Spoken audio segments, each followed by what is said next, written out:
Hi neighbors, it's Kelly here at Whisker Ridge, and I got all these beautiful peaches from the peach truck, and I'll put a link down below for the peach truck. They deliver most of the country.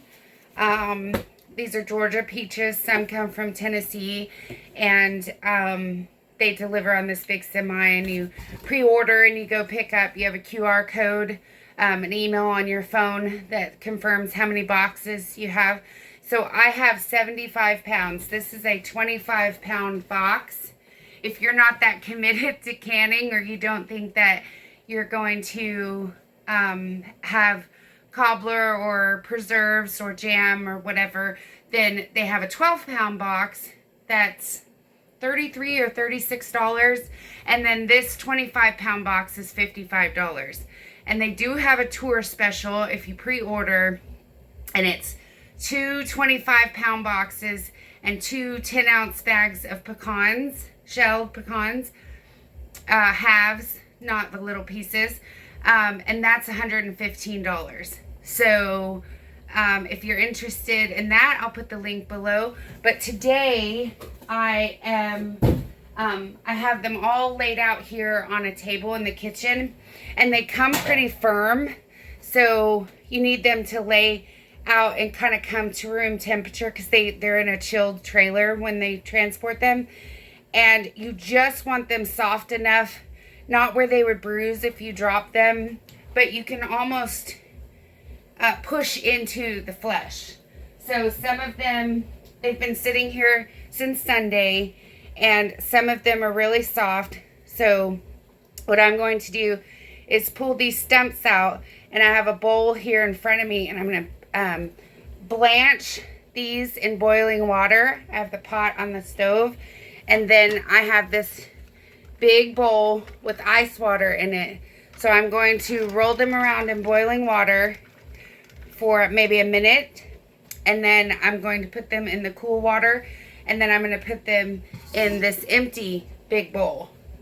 And once I get it about half full, then they'll be cool enough to touch, and you literally just roll your fingers around the sides and the skin comes off. And I have an empty bowl back here that these stumps, you know, the stems, any flowers I find, leaves or anything, that all goes in a bowl, because it'll either go to the pig or the chickens. I'll probably split it up a little bit. But I also have, and go ahead and drop that one in the water. I also have my big pot here that I'm going to go ahead, I'm not making jam today or preserves, but I am going to can some in quart jars. Now let's be clear about this. You can make jam in half pints or pints, but you cannot make jam in quart jars. It will not set. But you can peach slices and whole peaches in quart jars. And in the canning book, there's, and I'll leave a link to the book that I use, there's light syrup, medium syrup, and heavy syrup. And I have different recipes that I like it for different things. If you're just putting it in cottage cheese or yogurt, you're going to want a light syrup. If you're putting it in a cobbler, you probably want a heavier syrup so you get that thick, sticky goodness on your breading.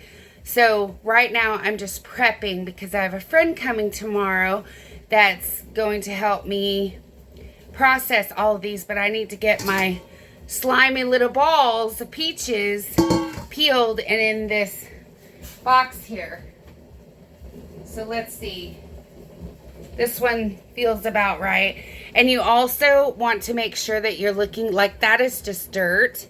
But if it has any peel back or bruising or anything, you need to set those aside, because you really don't want to introduce any bacteria into your finished product. So my sweetie got two peaches when they first arrived because they had bruises and little scuff marks on them, and we don't want to use those. It's like when you can tomatoes, any splitting or any peel back on the skin, that's introduction of bacteria, and we just don't take a chance. So we eat those fresh on sandwiches, on burgers, whatever. But for a canned product, we want to make sure that we've got the goodness. So these have rolled around and they're steaming hot.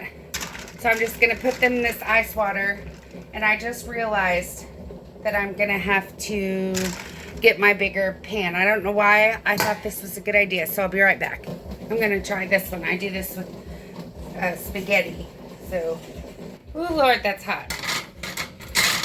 Okay. So these went in the ice water while I was doing that. And I can feel it. And it just literally pops. You can feel it pop. And it'll break in an area. Now, some old timers will tell you to score the sides or the end or make a slit or something. They do that on tomatoes. I just don't do that on peaches. Look. You literally just kind of push lightly with your fingers and it just peels off.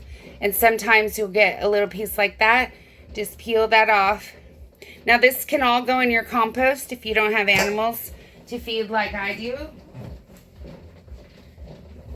Here's 2 more ready to go. That one kind of has a stem on it. You can't always pull it out of there, but actually when you're pulling that up, it kind of creates the scoring on there. So drop that in the water. See, there's a little bit of the stem in there. So I'm going to try to dig that out without bruising or puncturing the flesh. Can't get it completely. When I slide it off, it's fine. It's attached to the seed inside the core pit. These are all pretty ready to go. But yeah, sometimes they pop up like that. And I just pull that out of there. Put it in my pile. So in this pasta pan, I can have 4 or 5 in there. And I'm just lightly squishing. And I don't know if you can see that, but see how it leaves an indentation in there? I don't want to push too hard, but that one's ready. So I'm waiting for my water to come up. So what we're going to end up with are these slimy little balls. And I'm going to let them build up in this. And I'm probably going to, so I plan on canning them into slices in light syrup. And then tomorrow I will make 2 batches of jam and I'll record that and let you guys see that process. Because I don't really make preserves. I mean, I call everything jam because I use the immersion blender to smooth it all out. But I still have chunks of fruit in there. And with the peaches, I try to get it as smooth as possible. Like blackberry, raspberry, strawberry, all of that. I want the chunks of fruit in there. Some people want it completely smooth. But for me, I like some chunks in there. But with the peaches, I use the immersion blender and go around the pot and up and down so that I can get it as smooth as possible and get all that sugar and pectin mixed in there. So when you take a bite, it's consistent flavor throughout the product. This is essentially step 1 of our process so that we can end up with jam and canned peaches. And then you can also buy the sprinkles or just use sugar or lemon juice, and you can chop them up and put them in the freezer. So I do have freezer bags left over from last year. I ration. Once it gets to spring and I'm almost ready for the next batch, I start rationing what I have because, goodness, if I had to go even a month or so without some on the shelf, but 75 pounds, this is, I'm selling some jars of jam to some friends, colleagues of my sister, and then my mom wants some, and some other friends want some. So I have to share this 75 pounds. And yeah, so these have been in here. It's brought up to temperature. They're not boiling and bouncing around in the water, but I'm just going to put those in the ice. And I suggest a couple of towels below your bowl of ice, obviously. You're going to have a puddle after putting hot peaches in there. It's going to melt pretty fast. So those need to set in the water for a few minutes, and we'll put some more in the boiling. Oh yeah, that's good. You don't want any really, I would say dark spots, but it's kind of hard to tell. You don't want any of the flesh to start showing too much age. So you're looking for the ones like this. Let me raise this blind. My light is not working properly. Okay. So like this is a dark spot that possibly by tomorrow could be too much aging. And that's a little bit of dirt. And that's okay. I don't wash all of these. It's kind of like my eggs. I don't wash my eggs. I just lightly rub this dirt off before I put them in the water. All right, so these have been sitting there. Okay, this is a good, well, this one went. If you push on it and it does not easily pull away, you can put it back in the boiling water. Sometimes I get too fast and furious, and I don't leave them in the boiling water long enough. This is all chemistry, canning, preserving chemistry. You want the hot water to relax the skin and the cold water to shrink up the flesh, and that's what gives you the separation between the skin and the flesh of the peach. Okay, so I'm pulling on this, and I don't want to push too hard, and it's not giving easily, but I've already pulled it back, and I don't want to put it in the water once I do that. So you can decide at this point. Now, let's also understand cling free, sounds like dryer sheets, freestone and semi-cling peaches. Now, the peach truck switches based on their crop. And these are semi-cling, so you're not going, some of these are going to be more difficult to pull the skin off, and that's okay. And I'm going to use these, like, okay, so this here is not coming off very well. Well, this can be canned. It's now been boiled and cooled off and washed. Those skins can stay on if I'm canning sliced peaches. There's no problem with that. But in jam, you don't want the bitterness of the skin. So it's taking me a little bit of extra work, and that's okay. These are semi-cling. You're going to get some of that. And the juice is just dripping off my fingers here. Also a good thing, because that's going to bring out the pectin and make your syrup thicker. So that juice is going to collect in here, and sometimes I just strain it off and drink it, or mix it with apple juice or cranberry juice, or put it in iced tea. Oh my gosh, peach tea, hello. So that is giving me a little bit of struggle, but that's okay. We're down to the last little bit. And also, you want to work as fast as possible. That's why I'm, trying to get this, because you don't want these in the water too long. See? Now they have gotten cool, too cool, and that chemistry is reversed. It's shrunk up and stuck back down to the skin on some of those. So I put that other one I just tried back in there, but look at that. Just comes right off. And it's a balance. If you leave these in here, you're going to have mashy peaches. Okay, you don't want to boil them for 15 minutes. But if you leave them in there for 5 minutes, don't stress it. Kids come by, phone rings, someone knocks on the door, delivery, whatever you got. If you leave them in that boiling water, that cold too long, don't stress it. Do not stress it at all. Just put them back and forth. There we go. Easy breezy. So I had some in here. I'm gonna put those over in the water. And see, sometimes they're going to split themselves. That one probably, look at that. It's just giving up easily, and I didn't even put it in the ice. I need to put it in the ice so I can handle it, because it's too hot to handle. But you're going to have to switch your water at some point. You're going to get so much peach juice going on in your boiling water and your ice. You're going to have to fill your ice back up. But all of these have been sitting here for 3 days and they're just gorgeous. They're ready to go. So I have 4 more in there. I'm going to get this one going that just gave it up. I mean, this is so easy, y'all. This is just, I think it's therapeutic. Some people will be like, oh, Lord, you want me to peel the peaches before I do something with them? But this is just, I don't know. Maybe I'm one of those people that likes to peel wallpaper or, you know, pick stickers off of stuff. I don't know. It's just therapeutic for me. So I don't mind doing it at all. And my chickens and my animals are going to love these snacks. These are so good for them. I don't remember if peaches make the yolks really orange, but I've been feeding them squash.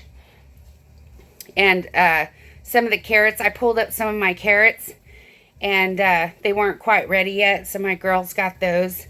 And within a couple of days, the yolks were really orange, and that's a treat. So sometimes you'll try to pull that out after you've pulled the skin and it's really stuck to the pit. It's okay. Do not give your pits to your chickens.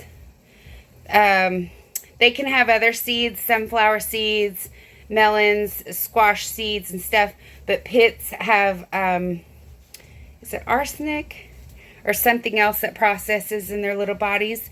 Not a good idea to give them peach pits. Plus, they don't really eat them. I accidentally threw one out last year, and they kind of looked at it like, we don't want that. What is that? But no peach pits. And really, apple seeds, limit that with your chickens, too. I was reading up on that. So, we're just going along here. Peeling. Slimy little balls of goodness. You know, I've often wondered when I'm making recipes and it calls for stuff like turmeric or, you know, I don't know, even bananas and leaves on stuff. How did the first person decide, oh, I'm going to eat that or I'm going to try that? You know, we try new foods when we're young and we decide what's good. I don't know. Peaches. Okay, so this has a little bruise here. If this skin didn't give up so well on that, it would be deeper than just the flesh there. So I would probably want to cut that off if it was any deeper than just below the skin. So that's what you're also doing when you're running your hand around and pulling the skin off. You're feeling for any bruises or little critter that, I know, bugs, like apples, a little worm in it. You're making sure that you can't feel any serious, you know, stuff stuck on there. Any stick that may have been in there, any bug that got on there. You know, just feeling around to make sure that you don't have any major issues with them. And there's nothing wrong with peeling it, slicing it, and just, you know, putting it in a zipper bag and putting it in the freezer. It's not going to hurt anything. But for canning purposes, we don't want any of that stuff. We don't want any bruises or nicks or signs of bugs, pests, any of that. See, I'm still picking these out when I can. And that one's really stuck on there. Putting those in there. And by the time I get some more, I'm ready to pull the skin off the ones that have been sitting in the water. You get your assembly line going. Now, my girlfriends are coming tomorrow to get the assembly going because, let me wash my hands. I have these beauties. Oh my gosh, last year, my cucumbers, I told y'all early on that I have that huge tree in the backyard. And my cucumbers were yellow and orange. They never greened up. It's amazing, prolific. I have 7, 8 plants outside, and I'm getting a handful of cucumbers today. So tomorrow or the next day, because my friends are coming 2 days in a row, we're going to be doing bread and butter pickles. Love bread and butter pickles.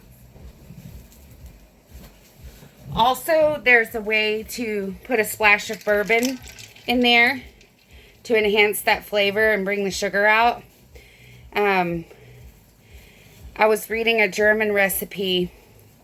I mean, I had to translate it, but I was reading how they put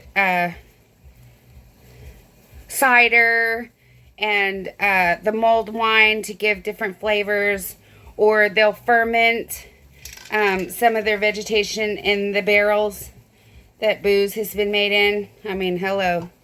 I have some pickles that I bought at some flea market shop where they put maple syrup in there. Oh my gosh.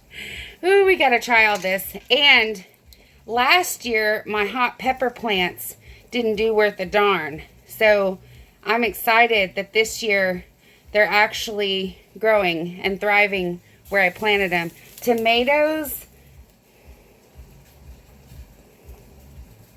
Lord, give me strength. My tomatoes, they're just waterlogged.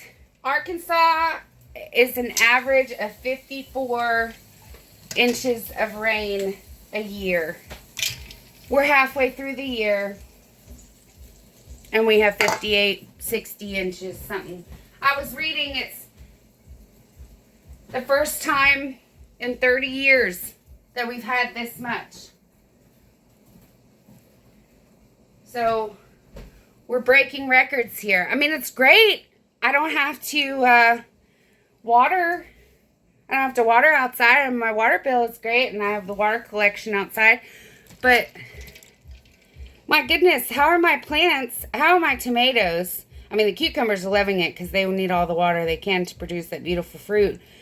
But how are my tomatoes ever supposed to flower and thrive if they're waterlogged? Terrible. So, and then I have to plan my mowing days around whether it's going to rain. It rained this morning, and it had been dry a couple of days. But as y'all saw, I went to Tennessee on a little excursion for a couple of days. And it was raining while I was gone, but there was a small window before I left, and I chose not to mow. Now my side yard is, there's probably a family of cats living in there. I wouldn't even know. Speaking of cats, Archie just said, hey, did y'all hear him? Hi, Archie. Oh, boy. He's crying about it.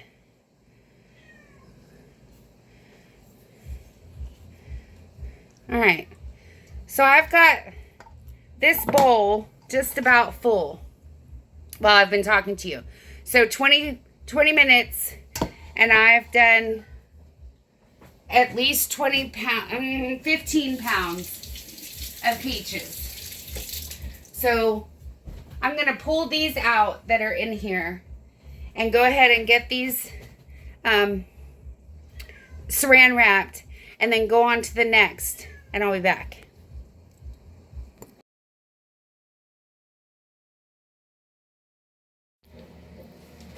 Alright, I'm back, and I have checked my measurements for syrup.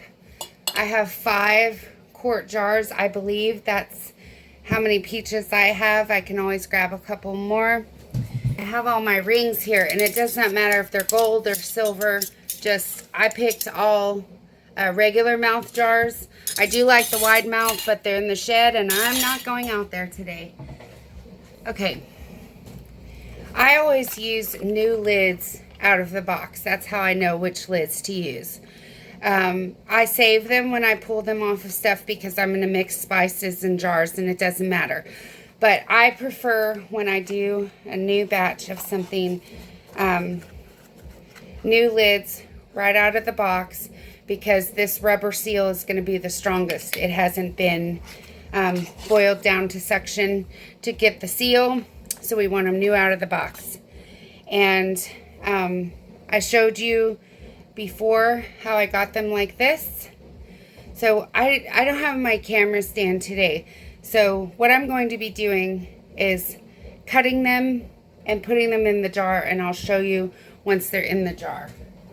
All right, I'm taking this peach and I've got my funnel on my jar under here, and all I'm going to do is slice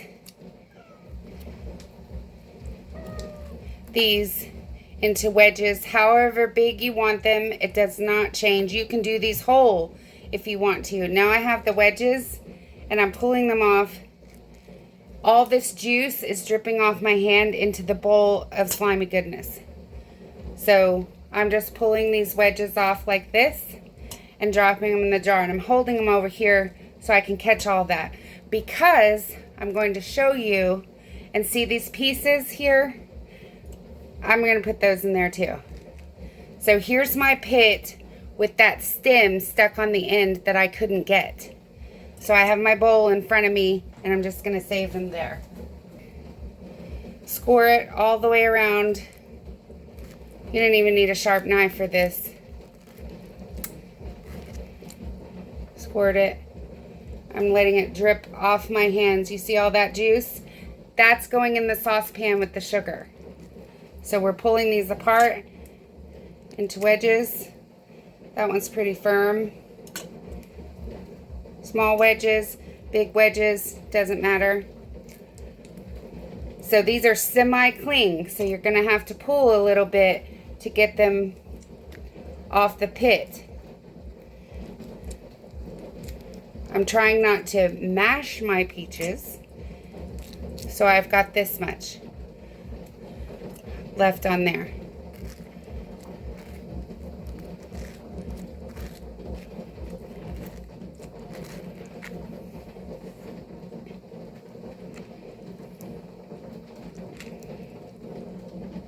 Got these wedges, still dripping the juice off of here in this bowl. My water's boiling over here in my water bath canner. This is a water bath can, depending on your altitude. My book, I'm under 1,000 feet, so it's 10 minutes in a water bath can. Doesn't matter the amount of sugar that you put in there. Doesn't matter heavy syrup, light syrup, 10 minutes. Now, I'm going to do it for 15. Don't know why. Just always do everything that says 10 minutes for 15. I don't know. It's just that extra security. Just like no matter what you put in the pressure canner, pints is 60 minutes, quarts is 75 minutes. I always do an extra 5 or 10 minutes. It's like that gotta be extra thing. I don't know. Security that I don't have to worry about my product being shelf stable. But I do go by, like for pickles and things that have low acidity, I definitely go by the salt content and things that are required to make it shelf stable. You can't fool around with a pressure canner. But water bath can is a little bit more flexible because you're sealing the jar. You're not necessarily preserving the food. Okay, so it's a half inch of headspace. So once I put my liquid in there, and I'm going to clean around the rim so that I get a good seal. I'm a messy canner. I've got it all over my shirt. I've got it all over the towel on the counter. I've got it running down my elbows because these are some juicy peaches. But that's okay. We'll Clorox this whole kitchen when we're done.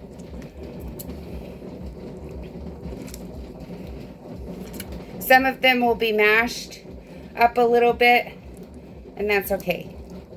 We're not looking for perfection here. We're just trying to get our peaches in the jar and get them on the shelf. Preserve them right away. So again, I'm just going around and scoring this so that I can get the wedges to come out. And I'm not looking for them to be pretty. They cook the same, they taste great. I've got big... pot's coming alive. Better turn that sucker down before it blows off there. I've got bigger pieces. And then, you know, some like this. And that's okay. the juice will go between it. Turn my water down before I blow the top off. So just going around and scoring this. Bigger piece, great. Smaller piece, great. And see, these are going to be a little bit green on the inside around the pit. That's the semi-cling. When you get that perfect peachy pink color, that's the Freestone. It's not going to change that much when you can them all together. This one is just gorgeous. Cannot wait to have peaches on my French toast, peach cobbler. Maybe I'll try some peach ice cream this year. I don't have an ice cream machine, but I did see a way that you could make it with your KitchenAid. So maybe we'll try that together. These are so slimy, I'm almost cutting diagonal. But still, getting that nice wedge, all that juice. Look at my hands. See, you're going to get bigger chunks, and that's okay.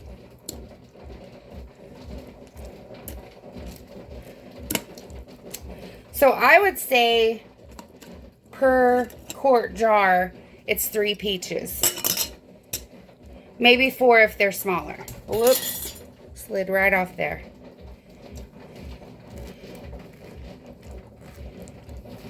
Y'all, this is so easy. There's no method to any of my madness. That one just slid right off there. And I've got the funnel here, bigger funnel than the mouth of it, and I can literally toss them in there and let all this juice drip off. But yeah, I'll try some homemade ice cream. And there's a dairy farm near me. Get some raw milk, make some whole milk ice cream, peach ice cream. Exciting stuff here. So, let me get these jars filled up and I'll show you what it looks like and I'll be back. Alright, so I have finished slicing all of those that I had peeled, blanched, ice bathed and peeled. And now I have this much juice, probably 1.5 cups of juice that's reserved in there. And I'm going to put that in a heavy bottom saucepan, the whole thing. In my book, it says, for light syrup, I'll link this book, The Complete Book of Home Canning. Great beginner's book. For a 7-quart load, so I have 7 quart jars, and this one isn't quite full, but I'm going to fill it up with the syrup that I'm about to make. 2 1/4 cups of sugar, the fruit juice that you've collected, and 9 cups of water. Sometimes you might have to add a little bit of water once you start filling the jars. If you see that you're going to run out, just add a little bit of water. It'll make it a little bit lighter syrup. It does not affect the canning process at all. In fact, sometimes, because between medium syrup and light syrup, it's 9 cups of water for light syrup and 8 1/4 for medium. And then for very light syrup, it's 10 1/2.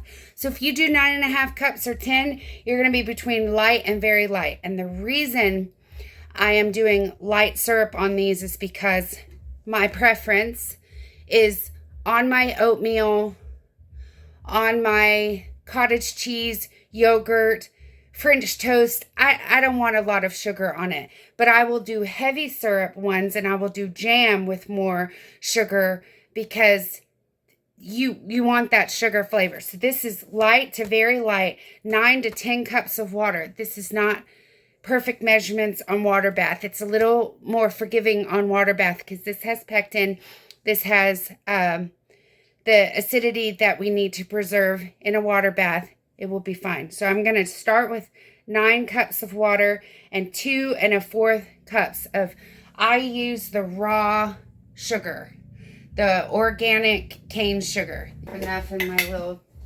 stash here on the counter. 1, and that's 1/4. I need 1 more cup of sugar. 2 1/4 cups sugar. Now we need 9 cups of water. The big guns. And I'll get that boiling. And we'll add a little bit of water as we fill the jars. Again, this is not perfection. This is a suggestion from the Ball book of where to start. Like I said, it's great for beginners because if you're not sure where to start, water bath canning is more forgiving than pressure canning. Alright, I got all that goodness out of there. That's going to take a minute to boil. I need to bring my water for my water bath canner back up to a boil because I had turned it off. So let's get that, give that a minute. Now you need to take a paper towel and put some vinegar on it and go around the rim and clean the jar a little bit, but specifically around the rim to get all of this sugary water off of there. So I'll show you that and putting the syrup in here when we're ready to go.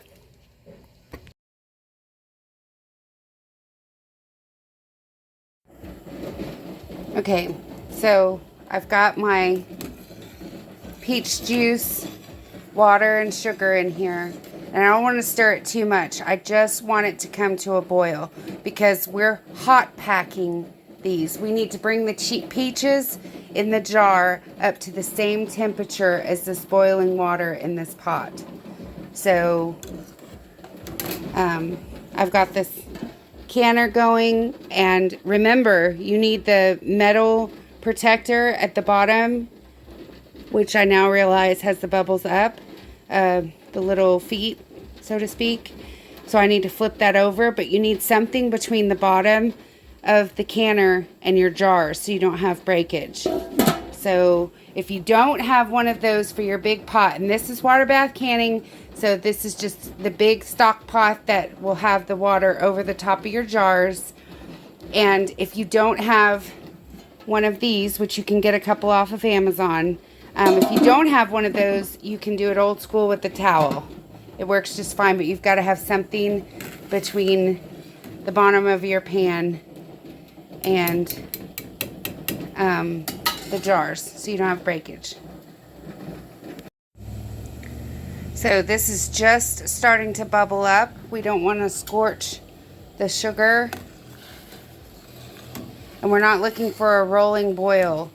We just need it to be hot over the peaches to bring the glass up to temperature, same as the boiling water in our pot. So I'm going to move this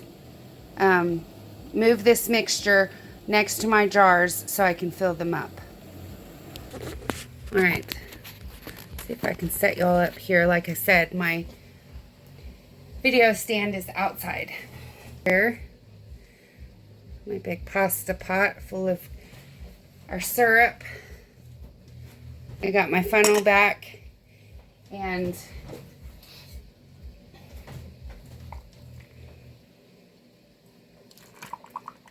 see if I can video one-handed.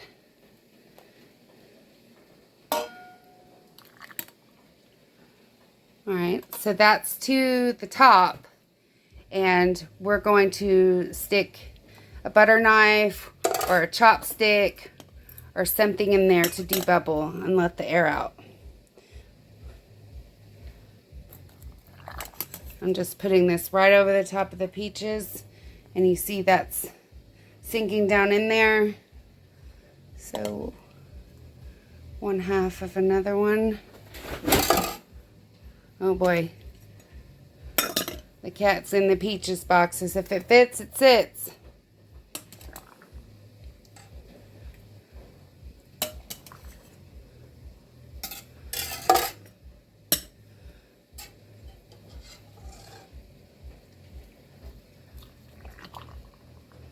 It didn't take much in that one. And you want to pack the peaches in there, but you don't want to shove them in there. You don't want to mash them up. So I did fill quite a bit to the top for the peaches, but I did not, squish them down in there. Oops. Oh, this countertop's going to be nice and sticky. So you want the water to a 1/2 inch headspace. And when you buy a canning kit with the tongs and all of that stuff, it has a stick, measuring stick, that will show you the measurements. Kind of like the seed measuring stick I showed you for when you're doing your seedlings. So a good rule of thumb is 1/4 inch is this first line. 1/2 inch is this lip here that you pick jars up by. You don't want too much air between there, and you don't want too little, because the suction for the lid isn't going to work properly if you don't have enough space. So let's go back here and do this one. I've got it just about right.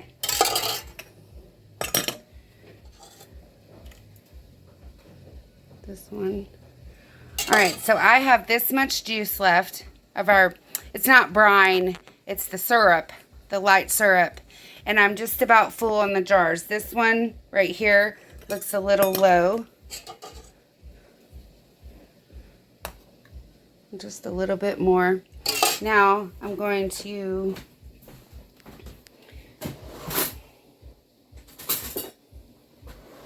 get a butter knife and go down the sides of the jar. And I know you can see those bubbles coming up. You're not slicing into the peaches, you're going down the edge of the jar. So now see how low the brine, the syrup is? We've let the air out. So now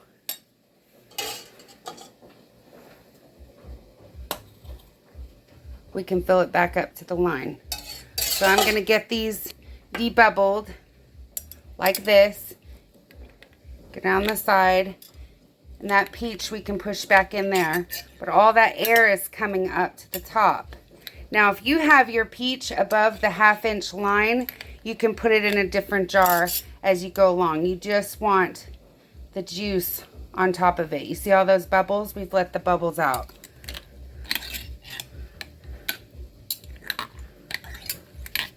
Alright, so now the juice is low in this one that I just did. So we've got it back up to the top. Let's do this one.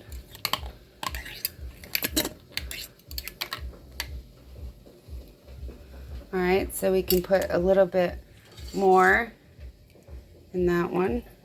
Just a tad, schmidge, as they used to say. It may be hard for y'all to see when I have the funnel on there. Oh yeah, that one needs some more. Let's see if that one's next.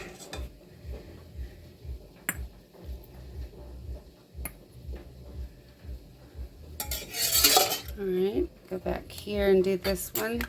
This one looks pretty good. I'll put a little bit more juice in that one.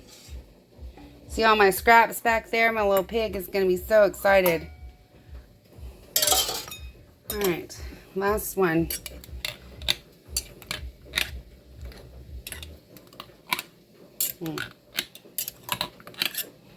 Alright, push those down.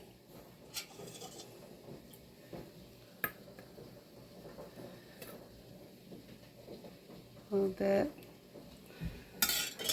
Alright, so I'm going to take my paper towel and get a little bit of vinegar and go around the rims with my vinegar and then put my new lids right out of the box, regular mouth lids, and rings on, and they're going to go in the canner. So I'll be right back.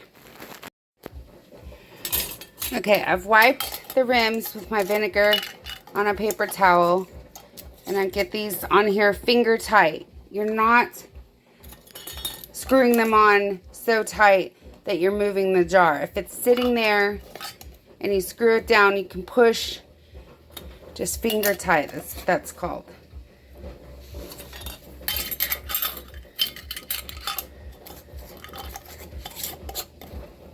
Got one ring hiding back here.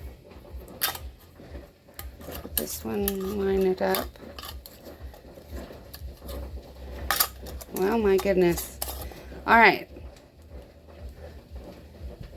We got all of our lids in there. Now we're going in the canner. When you take them back out, you're going to need the tongs.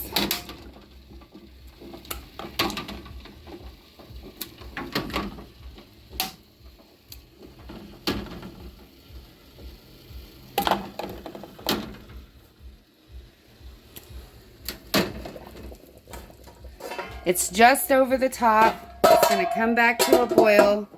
Putting all that in there that's not exactly the same temperature. Sorry about all the splatter. I'm going to move this up to medium with my gas stove.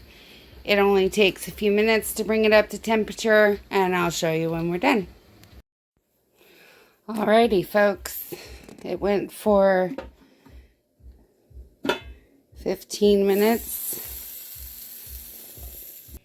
So I'm going to let these set for 5 minutes and take them out. I have this towel here on the counter, and this is the syrup that I had made, and I'm going to save it for tomorrow's project. You can just bring it down to room temperature, put it in the fridge, and then when you're ready to use it, probably tomorrow, when I want to use it again, I'll put it on cold peaches in cold jars in cold water and bring it all up to temperature in the pot. But we can go over that again. I do want to talk about this. This is last year's, and I don't know if you can see that. You can definitely see the dust on it. But clean your jars around the top. The seal is fine because I can pick up the weight of the jar with it, but clean around your jars before you store them. This is a really good example of why. Everything in the jar is fine, but you have leaching out. Leaching, is that the right word? But siphoning, that's a better word. You have siphoning out under the lid before the canning process is finished. And so you get some of that syrup around the lip of the jar. And when it sits on your shelf, you can get that mold and gunk. It does not affect the product. Everything is perfectly safe in there because the seal is still good. I just wanted to point out that when these jars come out and they're still warm, not scalding hot like they are now, but when they're warm, it's best to clean that off. It'll come off easier with vinegar and a little water before you store them away. So I got that one out of the pantry to show you that it's really important to clean around the rims when you're ready to store them away. So here's where, and did you see that? The bottom of the jar cracked and broke. So all of those peaches are in there. That happens. I'm going to let these set for a little bit longer to make sure that they're brought down to temperature, and I'm going to have to clean that up. But that happens. We have cracked jars sometimes. And one down. Sad that it did that. Well, let's just let these sit a little bit longer, and I'll show you once they're out of the canner and cooled off.